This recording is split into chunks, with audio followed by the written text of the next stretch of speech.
¿Te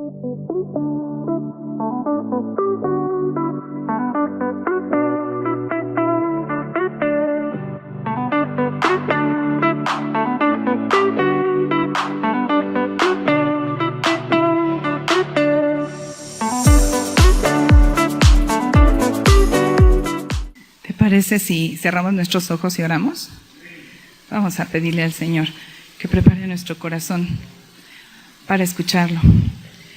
Señor, hemos dispuesto nuestro corazón a estar aquí, ya sea de manera física o quizá un grupo de personas de manera virtual.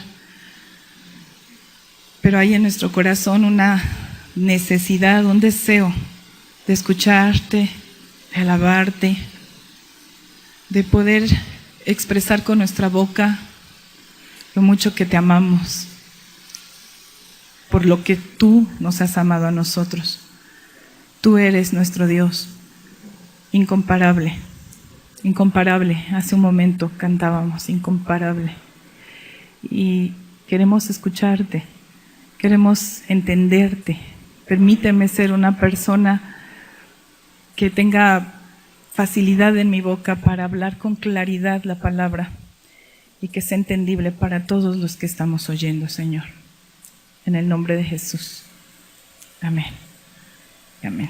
Muchas gracias, hermanos. Ocupa tu lugar.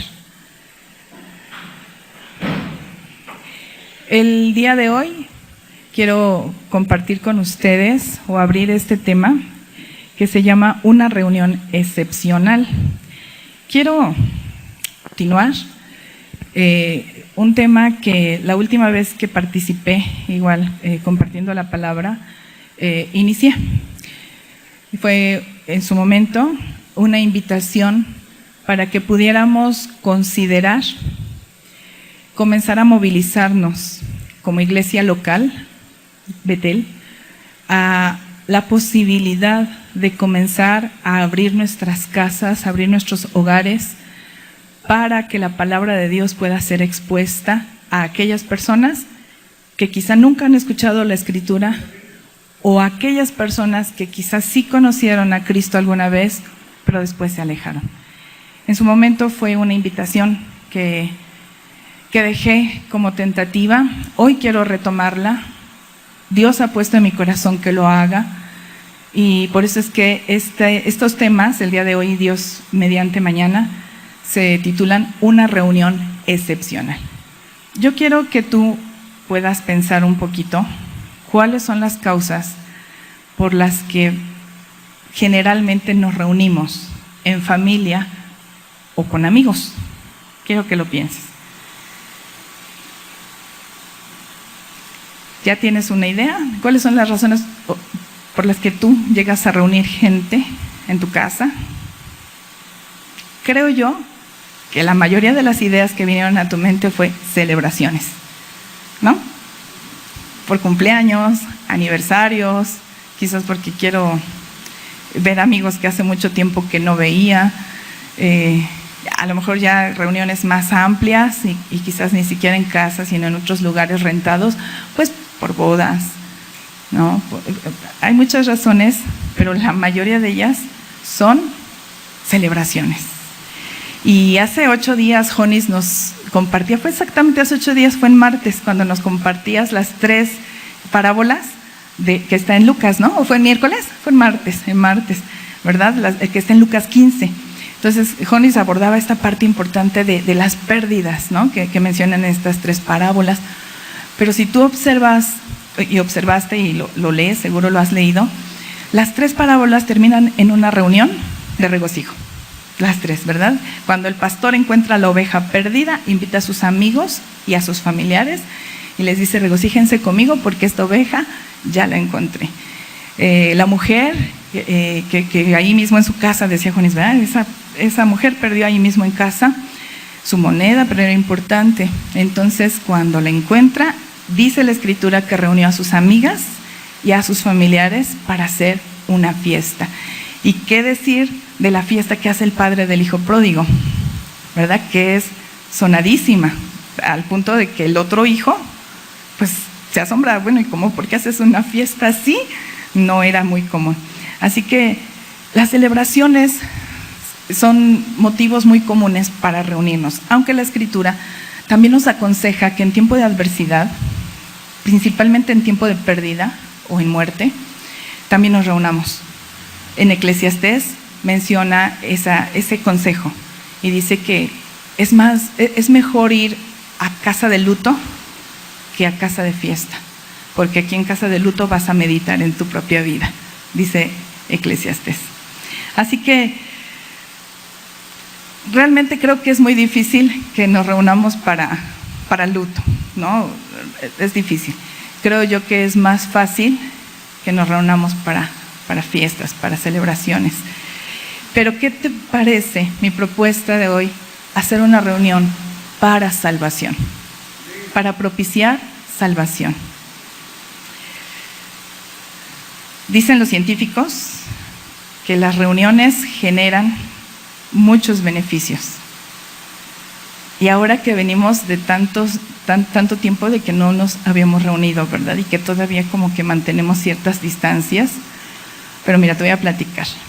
Los científicos dicen que, por ejemplo, hay beneficios en la salud mental, porque reunirnos nos genera bienestar emocional, reduce el estrés, hace redes de amistad, estimula el cerebro, las reuniones.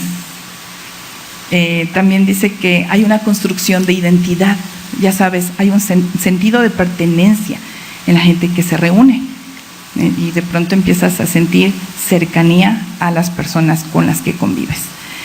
También dice que hay un efecto en la salud social de las personas.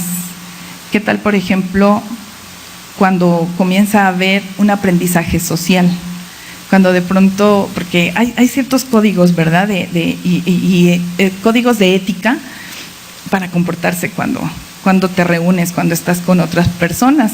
Habemos personas que a lo mejor no los conocemos todos, pero después observas a gente que a lo mejor tiene más experiencia, más educación, y aprendes lo que otros hacen a la hora de reunirse.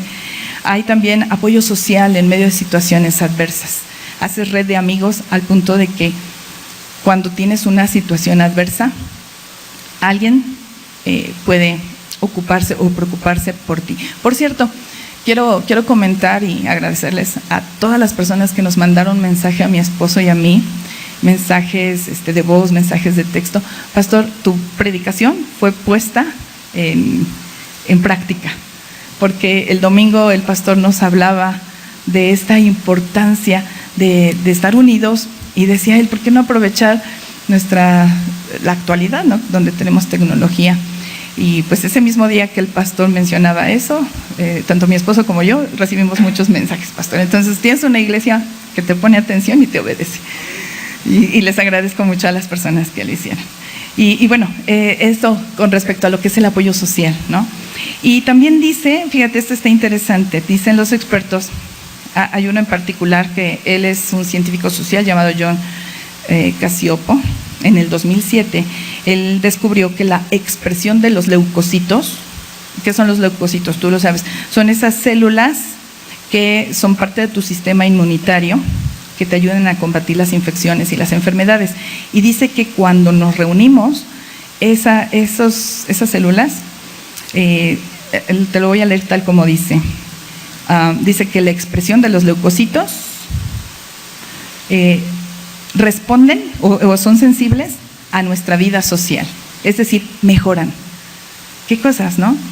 Que no así cuando estamos aislados, cuando nos sentimos solos, pues entonces, el sistema inmune baja lo que son sus defensas. Así que bueno, yo espero que con todo esto que te acabo de platicar como introducción, te des una idea clara de que es importante reunirnos, ¿no? Es importante de pronto, yo te decía, esta idea es abrir tu casa para que haya una reunión para salvación. Abrir tu casa para que haya una reunión para que otros conozcan de Cristo. Hace varios años mis hijos iban en kinder. A las personas mamás de otros niños, alguna vez Dios me dio la oportunidad de expresar así en un pequeño grupo y decirles, Si ustedes gustan, no recuerdo las circunstancias bajo las que lo dije, pero lo dije, ¿no? Les dije a estas señoras, si ustedes gustan, podemos reunirnos en mi casa y podemos leer la Biblia, cuando ustedes gusten. Y las señoras, no, pues sí, muchas gracias, pero nadie acudió, ¿verdad?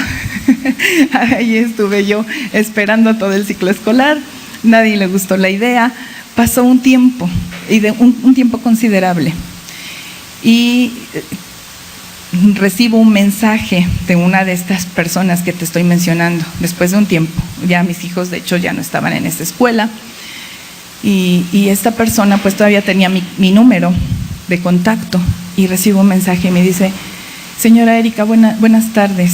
Y dice, ay, hola, ¿cómo está? Bien, oiga, me acuerdo que una vez usted nos dijo que nos recibía en su casa para estudiar la Biblia. ¿Está abierto? Yo, sigue abierto, ¿verdad? La recibo, la espero tal día, el día de hoy, pero a tal hora. Llegó la persona, llegó con una necesidad muy fuerte, me empezó a platicar esa necesidad. Dios había hablado a su corazón en medio de su adversidad, una persona que nunca había conocido a Cristo, pero Dios le habló, y le habló directamente a ella. Y cuando ella estaba ya en su casa pensando, Señor, hablando con Dios, ¿verdad? No te conozco, ¿qué hago? ¿Cómo puedo conocerte? Dios puso en su mente esa invitación que algún día había escuchado en el kinder, ¿verdad? Entonces, ¿qué sucedió después? Pues un periodo en donde esa persona empezó a ser instruida en la palabra de Dios. Así que esto que te estoy platicando es lo que te quiero proponer. Ahora vamos a verlo en la Biblia, porque ya ves que tú y yo somos bien bíblicos, ¿no? Y eso que estás diciendo, ¿dónde está en la Biblia? Pues sí, ¿qué crees? Que me encontré muchas historias de reuniones para salvación, pero el día de hoy vamos a leer una que por cierto la vas a leer el día de mañana. Te voy a describir, para no estar leyendo, te voy a describir un marco histórico de esta historia. Hace 3.500 años se conoció en el Oriente una ciudad como la ciudad de las palmeras. ¿Por qué se conocía como la ciudad de las palmeras? Porque tenía una gran fuente de agua, una fuente abundante de agua, y además estaba situada cerca del río Jordán. Entonces imagínate, la cantidad de agua que había cerca de esa ciudad hacía que allí, en ese lugar, en esa ciudad, estuvieran sembrados muchos árboles, muchos tipos de árboles frutales. Incluso esta ciudad era conocida en su momento por las rosas que eran extraordinariamente bellas y que se cultivaban ahí. Quiero que vayas pensando de qué ciudad estaremos hablando. Si llevas la lectura, tú ya sabes de qué ciudad estamos hablando, mañana vas a leerlo. También, además de ser una ciudad tan bella y tan fecunda, era una ciudad fortificada. ¿Por qué? Te dije, estaba construida cerca del río Jordán. Ahora, el río Jordán, en algunas ocasiones del año, fíjate, esto me asombró mucho, llegaba a medir el ancho del río 1,5 kilómetros. A mí me asombró esto. El ancho del río llegaba a medir 1,5 kilómetros. Y además imagínate pues la fuerza de las aguas. Eso hacía que ese río fuera una protección natural contra cualquier enemigo que quisiera venir a atacar esta ciudad, ¿no? Entonces imagínate tratar de atravesar el río, que ya tú y yo leeremos esta semana, porque el Señor tuvo que hacer otra vez un milagro como lo hizo en el Mar Rojo, ¿no? Vamos a comprenderlo. ¿Por qué? Porque era sumamente ancho, caudaloso, que para esta ciudad era pues prácticamente una protección natural. No así, no obstante, por esa protección natural también había una muralla doble. Por dentro tenían una muralla que medía 2 metros de ancho, ¿no? 9 metros de alto.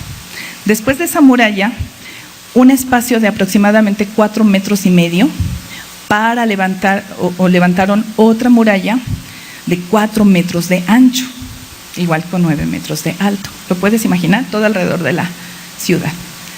Doble muralla. Digo, este tipo de personas deberían de estar totalmente confiadas y tranquilas, ¿no? habitar tranquilos. En las murallas, precisamente en la gruesa, en la de 4 metros, se hacían construcciones. ¿Por qué? Porque esa ciudad, obviamente, por ser fecunda, por ser tan protegida, era una ciudad sobrepoblada. Así que bueno, habían personas que construían sus casas sobre la muralla gruesa, pero yo quiero ubicarte en una situación así. En una de esas casas que habitualmente era una casa muy habitada, salían y entraban personas. ¿Por qué? Porque había comercio. No era un comercio común, era comercio sexual. En una de esas casas a eso se dedicaba. Pero te quiero ubicar en un momento de la historia en donde esa casa no estaba dejando salir ni entrar personas. Solamente había un grupo de personas encerradas esperando la salvación del Señor. Mientras eso sucedía en esa casa, afuera el resto de los habitantes estaban que morían de pánico. ¿Por qué? Porque un pueblo nómada que ya llevaba como alrededor de 40 años en el desierto, caminando de aquí para allá, los había amenazado, que querían entrar a Canaán. Y pues la primera ciudad a la que tenían que atacar, si es que querían atacar Canaán, era esta ciudad. ¿Sabes de qué ciudad estoy hablando? Desde el principio, ¿verdad? La ciudad de... ¿Cómo que Nínive? ¿Quién me dijo? Ah, no es cierto. La ciudad de Jericó. Jericó, una ciudad sumamente fortificada y los habitantes llenos de pánico. ¿Por qué estaban llenos de pánico? Lo acabas de leer hace poquito. Regálame Deuteronomio. Dice la Escritura que el Señor les prometió y les dijo a ese puñado de personas, ¿verdad? Ese pueblecillo que andaba de nómada de aquí para allá y que, por cierto, ya todas las personas adultas, las personas fuertes ya habían muerto, ya nada más estaban pura muchachada, puros jóvenes, que su vida había sido nómada, ¿verdad? Nada más estar pues, trasladándose dentro del desierto. Y a ese grupo de personas Dios les dijo esto, tú lo leíste hace poco, y les dijo: hoy comenzaré a poner tu temor, le dijo a este pueblo. ¿Cuál es el pueblo que estaba amenazando Jericó? Israel. Hoy comenzaré a poner tu temor y tu espanto sobre los pueblos debajo de todo el cielo, los cuales oirán tu fama y temblarán y se angustiarán delante de ti. Wow. ¿Observas lo que el Señor le prometió a Israel? Voy a empezar a poner temor en los pueblos acerca de ti, de este puñado de personas, ¿verdad? Comparación, digo puñado porque eran pocos a comparación de los habitantes que estaban en Canaán. El terror, el pánico que estas personas en Jericó estaban sintiendo, porque quiero que lo percibas, te lo quiero describir, a punto que lo imagines. Toda la ciudad se sentía en pánico, a excepción de una casita. Te dije una casita que estaba cerrada, que tenía gente adentro, que estaba esperando la salvación del Señor, pero todos los demás estaban llenos de pánico. ¿Por qué estaban llenos de pánico? Porque habían oído. Di conmigo la palabra oído. Escucharon. ¿Qué escucharon? Pues escucharon acerca del gran Dios que acompañaba a ese grupo de personas. Dice la Escritura, Romanos 10:17, tú conoces este pasaje, y dice: así que la fe es por el oír, y el oír por la palabra de Dios.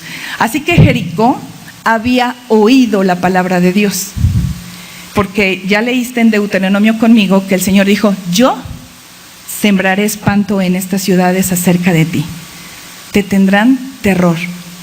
¿Por qué? Porque las noticias acerca del gran Dios de Israel habían corrido y habían llegado a todas las ciudades.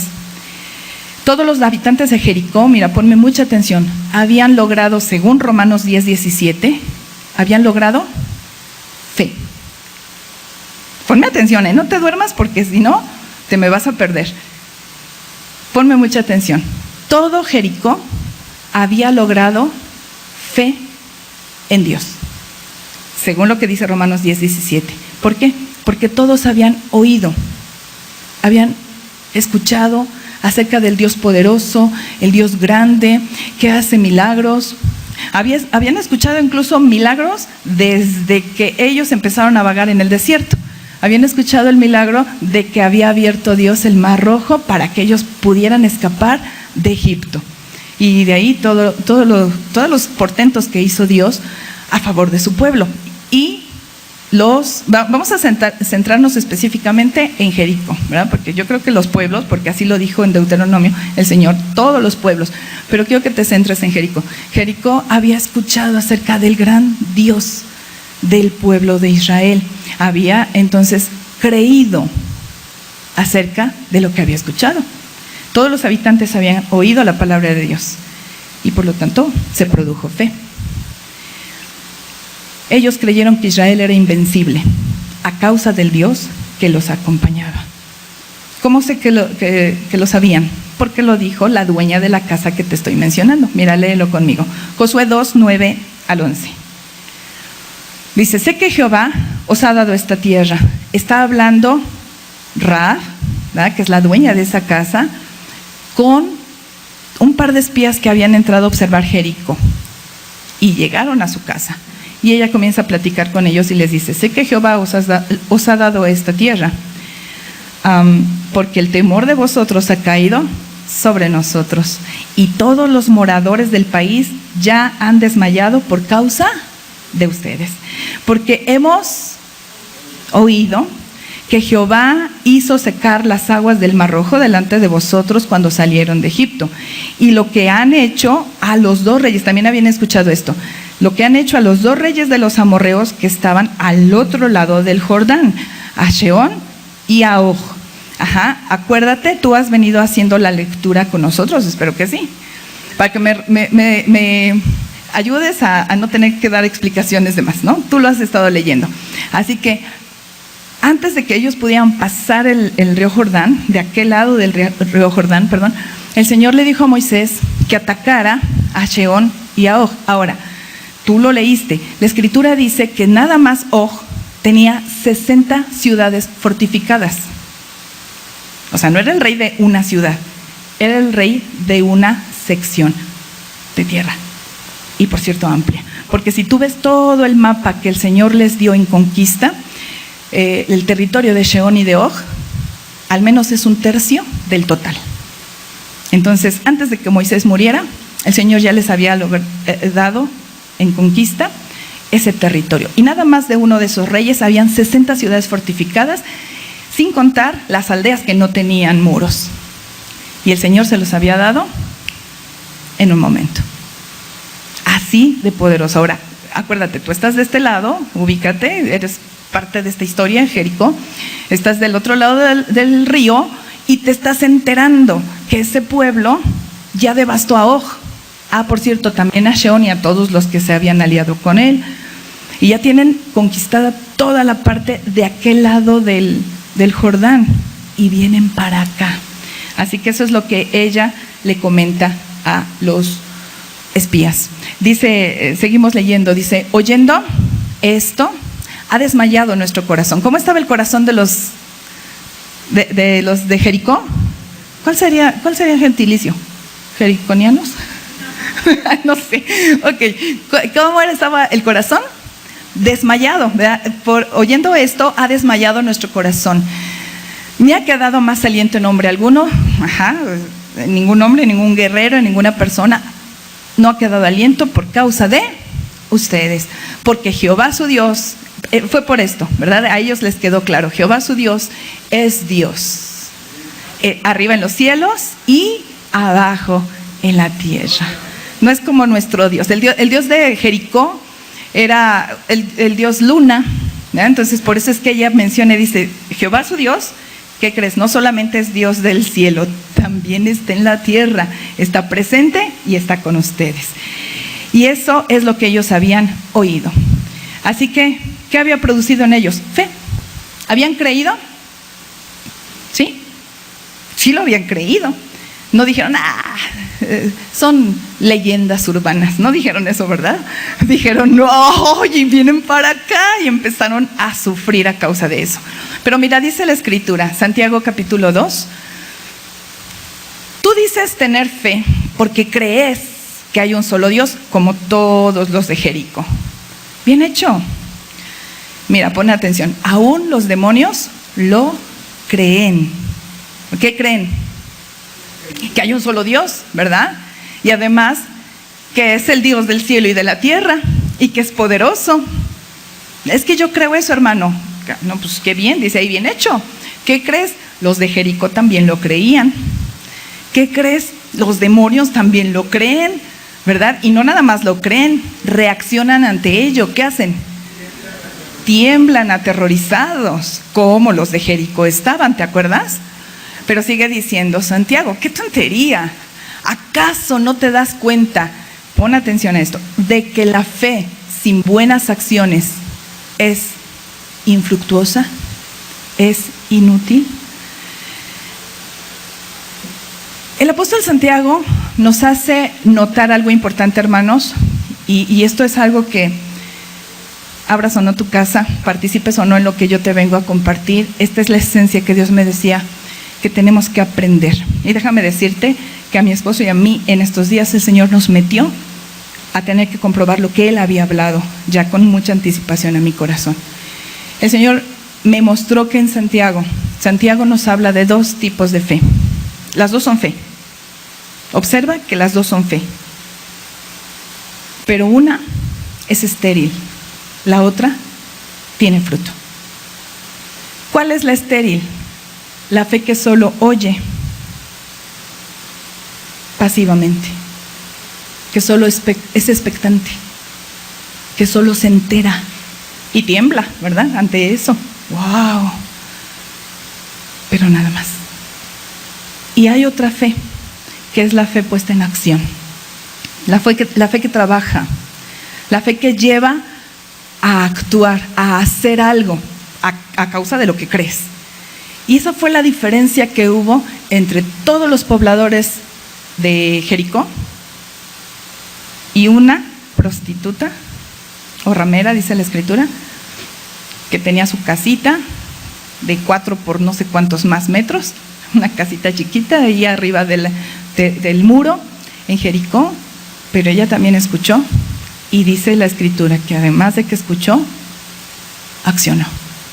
Lo dice el mismo Santiago. Mira, vámonos al versículo 24 y 25. Dice, como puedes ver, regálame la nueva traducción, sí, por favor. Dice, como puedes ver, se nos declara justos a los ojos de Dios por lo que hacemos, y dice en la antigua versión por las obras, y no solo por la fe. Como puedes ver, se nos declara justos a los ojos de Dios por lo que hacemos. Este término hacemos habla de un trabajo.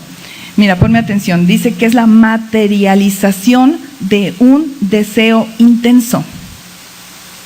¿Sí? Este hacer. Piénsalo, vámonos a algo práctico. De pronto tú dices, ay, como que se me antoja cambiar de carro. Ay, ya vi la camioneta que quiero, pues. Pero, y se empieza a volver un deseo intenso dentro de ti. ¿Qué sigue? Una de dos. O nada más la ves pasar y suspiras, o te pones a trabajar, ¿no? A ver, vamos a hacer planes, vamos a hacer cálculos, cuánto puedo ahorrar, o con cuánto puedo moverme. Y empiezas a hacer algo a favor de aquello que deseas. Qué materialistas son, ¿verdad? Vámonos a los planos espirituales, a lo que estamos entendiendo. Lo que está diciendo el apóstol Santiago es que de pronto, a ver, Jericó, despierta. Si ahí está la amenaza de que ya viene un pueblo con un Dios poderoso y viene a atacarte, haz algo. No te quedes ahí parado nada más observando. Dice, como puedes ver, se nos declara justos a los ojos de Dios por lo que hacemos, no solo porque creemos, sino porque hacemos algo acerca de lo que hemos creído. Sigue diciendo, dice el 25, Rahab la prostituta es otro ejemplo. Fue declarada justa ante Dios. ¿Cómo fue declarada Rahab?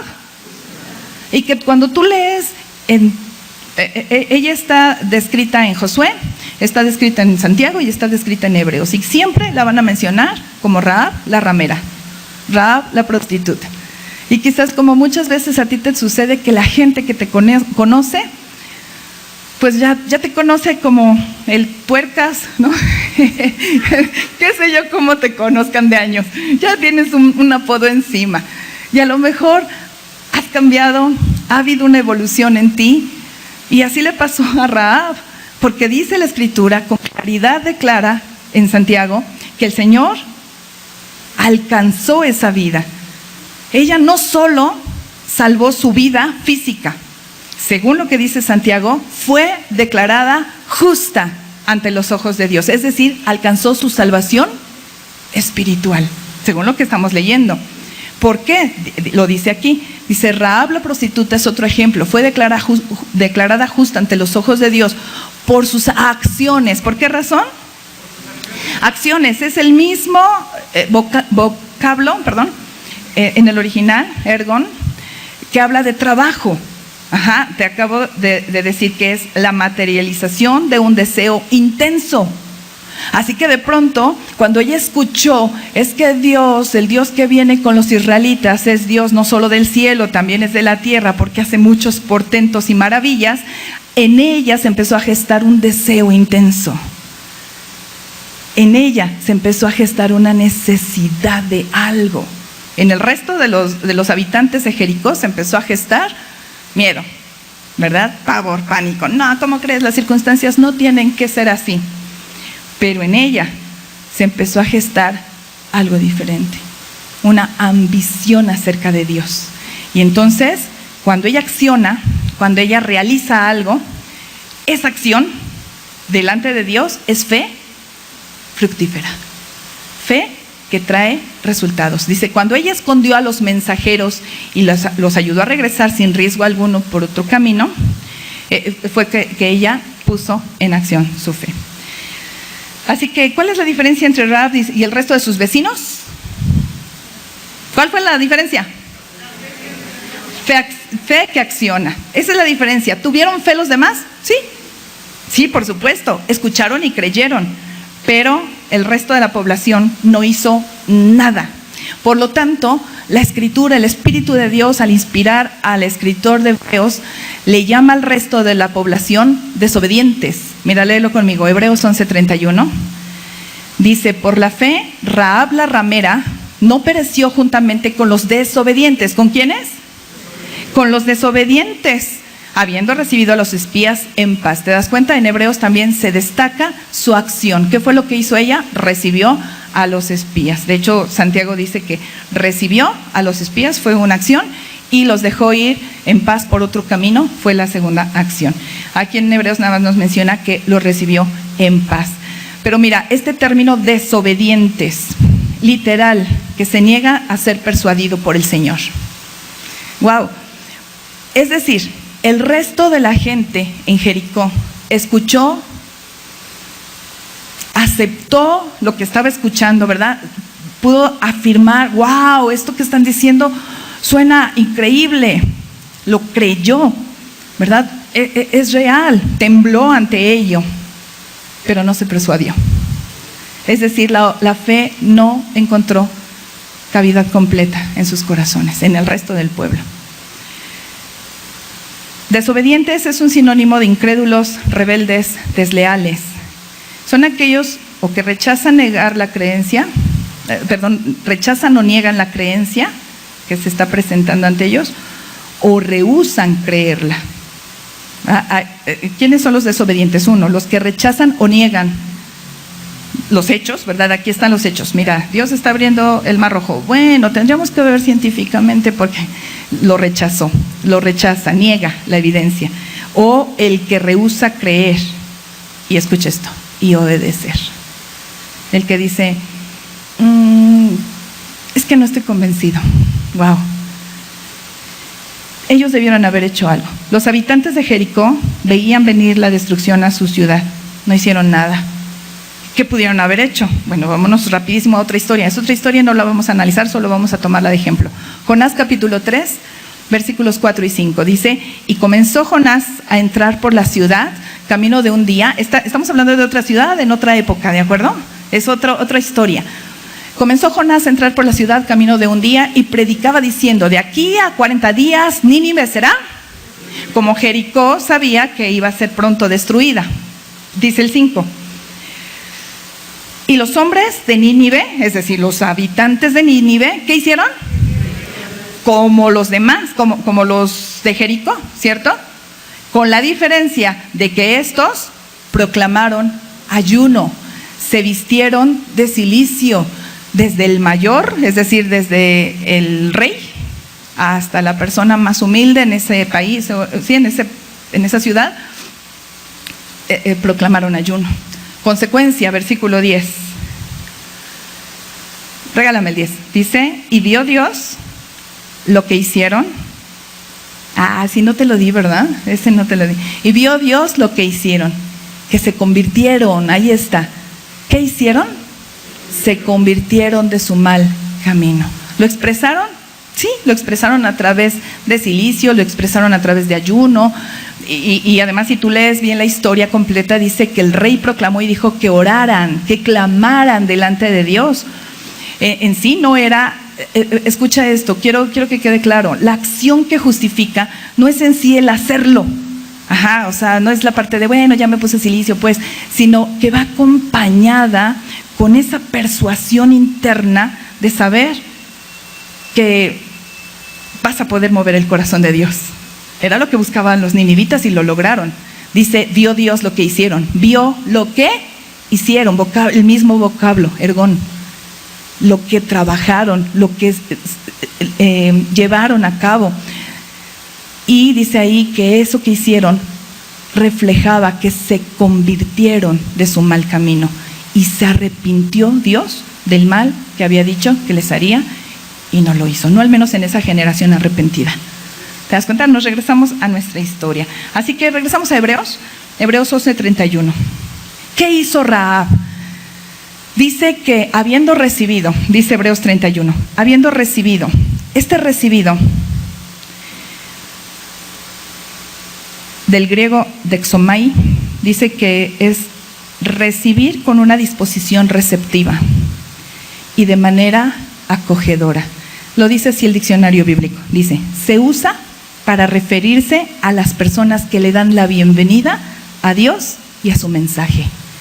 Y comienza a dar muchos ejemplos, sobre todo en el libro de los Hechos, donde dice: y recibiendo la palabra de Dios.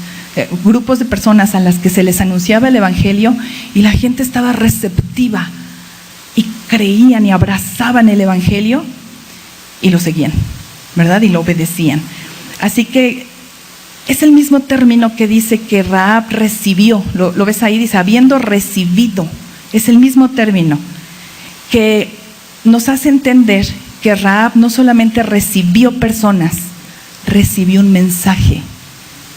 Velo, está en Santiago 2:25, nos regresamos para allá. Y aquí en Hebreos dice espías, ¿verdad? Recibió a los espías, porque de hecho en Josué nos dice que Josué envió espías, pero mira cómo lo interpreta Santiago. Dice que así también Rahab, la ramera, no fue justificada por obras cuando recibió a los mensajeros. Para ella no eran espías, para el resto de la ciudad sí. ¿No? ¿Qué son espías? Pues son personas que nos vienen a observar para encontrarnos nuestro punto débil y nos quieren lastimar, así que no los dejes entrar. Y tú lo vas a leer mañana nos toca leer esa historia y tú te vas a dar cuenta que efectivamente estaban persiguiéndolos porque no querían que estuvieran ahí, porque para el resto de la gente eran espías, para Rahab eran mensajeros. Es decir, Rahab no solo recibió personas, recibió mensaje, recibió la palabra. Porque lo que ella había oído, ¿verdad? Los rumores que se habían soltado, en ella generó una hambre, una ambición, una necesidad de conocer ese Dios. Mi Dios Luna no se parece a lo que dicen que es este Dios maravilloso. Pareciera que está vivo, ¿verdad? Porque estos otros están todos muertos. Pero este Dios de los israelitas está vivo seguramente. Yo necesito saber, yo necesito conocer. Y esa necesidad se volvió acción. Recibió a los mensajeros y dice ahí que además los envió por otro camino. En este pasaje de Santiago, recibió es el mismo vocablo, pero es una palabra compuesta. Es hipodexomai, por eso te lo menciono. En el anterior te dije que era dexomai, pero aquí se le añade hipo o upo, que sugiere que aquel que acoge, ¿verdad? Recibió, ok, ya entendimos, recibió junto con su mensaje, pero que está recibiendo, Rahab, que estaba recibiendo a los mensajeros, hipo, dice el diccionario, que habla de un cuidado personal, es decir, se hizo cargo de proveer sus necesidades. No solamente fue la parte de, bueno, ya quédense aquí pues, sino fue la parte de qué necesitan, qué puedo hacer por ti, qué más, ¿verdad? Recibir con hospitalidad, recibir como invitado, recibir con responsabilidad. Recibió y después los envió con seguridad. Para ella entonces era importante esa gente. Hizo un pacto con ellos, ¿verdad? Les dijo, ok, las cosas están así. Yo sé que su Dios es poderoso, todos lo sabemos. Pero, ¿cómo le hago para que ustedes puedan ayudarme a mí? Y escuche esto, lo vas a leer conmigo. Y a mi casa, a salvarnos de la destrucción que viene. Léelo conmigo, con esto estamos terminando. Dice Josué 2, 12 y 13. Y esta última parte le subtitulé, Rahab comparte la oportunidad de salvación. No se quedó con ella. Mira, ponle atención. Os ruego, comienza de una manera interesante. Les pido, les ruego, les suplico a los mensajeros. Os ruego pues, ahora que me juren por... ¿Sí?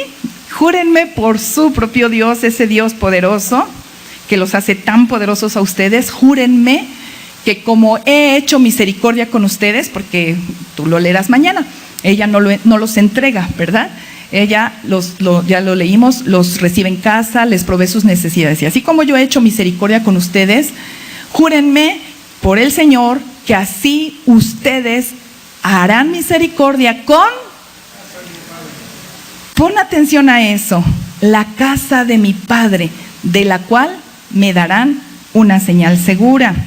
Y sigue diciendo en el 13, y que salvarán la vida de mi padre y a mi madre, a mis hermanos y a mis hermanas y a todo lo que es suyo, es decir, a sus hijos y a sus parientes, y que librará nuestras vidas de la muerte. Wow, esta es la invitación que te vengo a hacer, Betel. Piensa en tu padre, en tu madre, en tus hermanos, en tus hermanas, en tus primos, en tus vecinos, en tus amigos, en aquella gente a la que le aseguras que la aprecias, que la amas, que hacen negocios juntos, que están todos los días a lo mejor conviviendo, se la pasan bien. Esa persona divertida, a ese amigo al que le llamas hermano, pero que no tiene a Cristo. Piensa en todas esas personas que saben que vienes a Betel, quizá, hasta a lo mejor saben que estás activo o no. Pero hemos sido tolerantes, ¿verdad? Tú tus ideas, yo las mías, pero te voy a decir una cosa, iglesia. La destrucción viene y se apresura. Y por eso el Señor tiene tanta prisa de que nosotros despertemos. Ahora yo te pregunto, si el justo con dificultad se salva, ¿dónde quedan los impíos? ¿Dónde quedan tu hermano, tu hermana, tu padre, tu madre, tus amigos, tus vecinos, que no conocen a Cristo? Rahab fue una mujer inteligente. Ella pudo haber salvado su propia vida porque ella fue la que recibió con fe a los mensajeros. Pero ella los comprometió y les dijo, hagan algo porque mi familia se salve. Resultado, esa lo vas a leer más adelante, esta semana, pero no mañana, ¿ok? Josué 6:25. Con esto estamos terminando. Mas Josué salvó la vida de Rahab, la ramera, y a la casa de su padre, y a todo lo que ella tenía. Y habitó ella entre los israelitas hasta hoy, por cuanto escondió a los mensajeros que Josué había enviado a reconocer a Jericó. Y la idea es que nuestra historia, la tuya, la mía, termine diciendo, mas Jesucristo salvó la vida, y ahí pon tu nombre y tu apodo. ¿Va? Ahí dice Raab la ramera, tú pon tu nombre y tu apodo. ¿Va? Erika la tuercas. Lo que tú quieras. Jesús salvó la vida y ahí pones tu nombre y cómo te conoce la gente. Pero también salvó a la casa de su padre y a todos aquellos que ella o que él o que esa familia o que esa persona les proclamó la salvación, ¿verdad? Y además dice, y habitó entre los israelitas. El objetivo es que abras tu casa, pienses en esa gente que a lo mejor tú amas, la reúnas y después de un tiempo que el Señor haya trabajado en sus corazones, comiencen a habitar entre nosotros. Que comience a haber aquí entre nosotros un fruto de personas arrepentidas, en donde podamos hacer reuniones de gozo, porque así dice la Escritura, ¿verdad? Que cuando un pecador se arrepiente, entonces en el cielo hay gozo, y aquí también nos gozamos. Te voy a invitar a que te pongas de pie. Básicamente hay dos llamados en esta exposición que te hago. Por un lado, si eres una persona que desde la vez anterior, ya sea que estés aquí presencial o que estés a través de redes, y desde la vez anterior, cuando yo te planteé la posibilidad de que hagamos casas de oración, donde nos reunamos, la primera fase es interceder. Mañana te platicaré de las fases si Dios nos da la vida. Interceder por esas personas. Esa es la idea, que abras tu casa y que primero empecemos a hacer oración. Por eso se llaman casas de oración. Oración por la gente a la que tú conoces, tu gente que no conoce a Cristo. Y si a lo mejor desde esa ocasión tú escuchaste y algo sembró tu corazón, y de pronto, ay, eso como que me interesó. Te voy a platicar. 2 personas se acercaron a mí y me dijeron, oye, a mí me interesa, quiero abrir mi casa para esto. Solo que las 2 casas son casas que están muy lejos de Betel, muy lejos. Y por ahorita es así de, ¿por qué no te vuelves mejor mensajero? ¿Por qué no nos acompañas a visitar casas? Porque la idea es que sea en la periferia de Betel. Ya te comenté por qué. Porque después queremos cosechar esas almas, queremos pastorear esas almas aquí. La idea es hacer seguimiento. No solamente que conozcan a Cristo ahí en tu casa, sino además vengan y aquí crezcan y se desarrollen entre nosotros. Esa es la idea. Y a veces si la casa es una hora de camino, quizás muchas veces es difícil que la persona o que el grupo de personas vengan. Entonces, yo sé desde la vez pasada el Señor me dijo que a la medida que yo fuera haciendo la invitación, corazones iban a ser despertados. Así me lo dijo desde la vez anterior. Y seguramente en este grupo de personas o a través de redes hay personas que hoy al escucharme hablar, al escuchar plantear de nuevo, esto vuelve a sembrar tu corazón. Si es eso, no dudes, contáctanos. Contáctame a mí, a mi esposo o al pastor, avísanos, coméntanos, oye, a mí me gusta esta idea de la casa de oración, ¿me puedes dar más informes? Y con gusto podemos platicarlo. Ese es el primer llamado. No dejes que se apague ese llamado. Y el segundo llamado, que es para el grosso de los que estamos escuchando hoy. Evalúa tu fe. ¿Qué tipo de fe tenemos? También es válido que estemos aprendiendo a pasar, a ser transicionados de la fe que solo es expectante a la fe que acciona, a la fe que tiene frutos. Quiero que cierres tus ojos. Ya sea cualquiera de los 2 llamados, habla con Dios acerca de ello. Habla con Dios. Cualquiera de los 2 que haya sido lo que sembró tu corazón. Yo reconozco, Señor, que este trabajo que se pretende hacer en las casas, en los hogares, viene de tu corazón y lo pongo en tus manos. Y yo espero que tú cumplas todo lo que tú te has propuesto, Señor. Y con respecto a ese otro punto, con respecto a nuestra fe, Señor, gracias porque la estás trabajando. Gracias porque cada vez que nos estamos enfrentando a una adversidad, a la enfermedad, a la debilidad de nuestro cuerpo, a la debilidad de nuestro ánimo, allí tu Espíritu Santo está trabajando con nuestra fe. Tu Espíritu Santo está fortaleciéndonos, Señor. Yo lo viví este fin de semana. Tú hablabas a mi corazón y me recordabas este punto.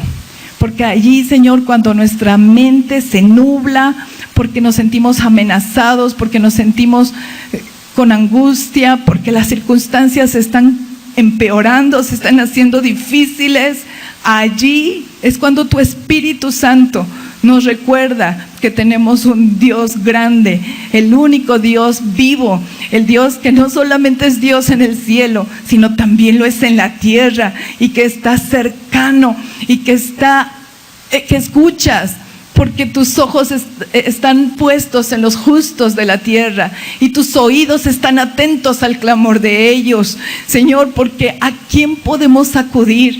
¿Quién hay en nuestro entorno que pueda superarte?